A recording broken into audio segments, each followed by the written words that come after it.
Hi guys, for today's video nga is pagdating ko sa bahay ni client is basa pa ang buhok niya. Ang hair condition ni client is previously rebonded 1 year nang nakalipas. Sa rebonding cream 1 application guys is nag-wet application tayo dyan since fine hair naman ang buhok ni client kahit walang kulay. Then sa first application ng rebonding cream 1 guys is yung regrowth lang muna yung lagyan natin. Then ibabad lang natin ng 45 minutes. Sa pagbababad sa rebonding cream 1 guys is huwag tayo umasa sa oras na ating binabasihan, dapat sa buhok.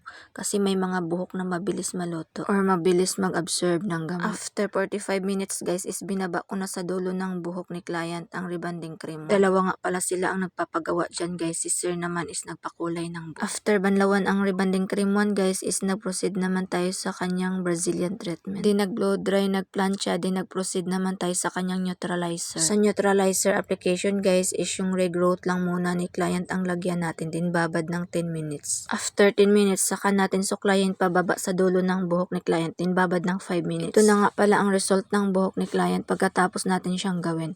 Bali after neutralizer guys is blow dry na lang ang ginawa ko dyan, hindi na ako nag-a-iron. Pagkatapos ng 3 araw na mapaliguan ni client is nagpa-feedback naman siya na satisfied siya. Thank you for watching guys.